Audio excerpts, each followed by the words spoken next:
नमस्कार दोस्तों, आपका एक बार फिर से स्वागत है आपके अपने चैनल व्रत की महिमा में। आज हम जानेंगे मंगलवार की व्रत कथाओं। गांव के एक छोटे से झोपड़ी जैसे घर में रामलाल अपनी पत्नी सरला के साथ रहता था। दोनों गरीब थे, इतना कि कई बार पेट भरने के लिए भी अन्न नहीं होता था। रामलाल दिन भर मेहनत करता, लेकिन हाथ में आते कुछ सिक्के जो 2 वक्त की रोटी के लिए भी कम पड़ते थे। एक रात जब चूल्हा ठंडा पड़ा था और दोनों भूख से तड़प रहे थे, सरला ने आंसू भरी आंखों से कहा, भगवान से इतनी भक्ति का क्या फायदा जो हमें भूखा सोने पर मजबूर करे। रामलाल ने उसकी तरफ देखा, लेकिन कहने के लिए कोई शब्द नहीं थे। उसने भी ईश्वर को पुकारा, लेकिन इस बार मन में सवाल था, क्या सच में मेरी भक्ति अधूरी है? अगली सुबह गांव में एक संत उसके दरवाजे पर आए। उन्होंने रामलाल से कहा, बेटा, मन में संदेह मत रखो, सच्चे मन से हनुमान जी का मंगलवार व्रत रखो, वे तुम्हारी हर परेशानी दूर करेंगे।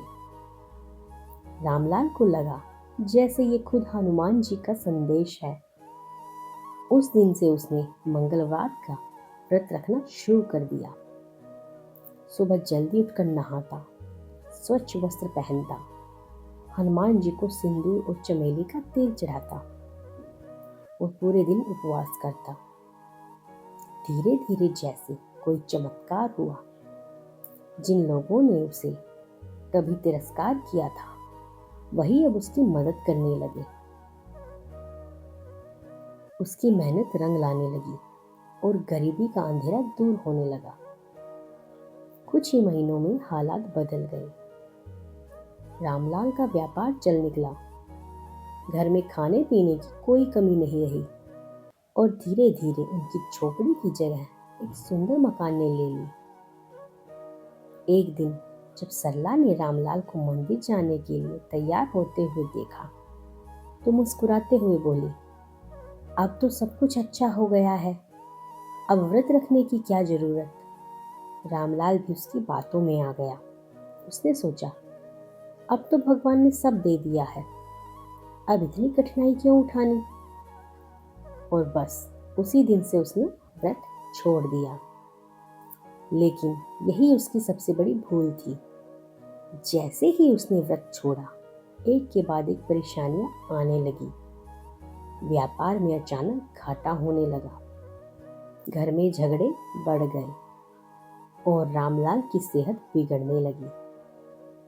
अब सरला को अपनी गलती का एहसास हुआ। एक रात वह हनुमान जी की मूर्ति के सामने गिरकर रोने लगी, प्रभु, हमने अहंकार में आकर आपको भुला दिया, हमें क्षमा करें। उस रात सरला को सपना आया। हनुमान जी खड़े थे, उनकी आंखों में प्रेम था, लेकिन स्वर में सीख। मनुष्य को कभी भी यह नहीं सोचना चाहिए कि अब उसे भगवान की जरूरत नहीं है। जब तक जीवन है, तब तक श्रद्धा और भक्ति बनी रहनी चाहिए। सुबह होते ही दोनों ने फिर से मंगलवार का व्रत शुरू कर दिया।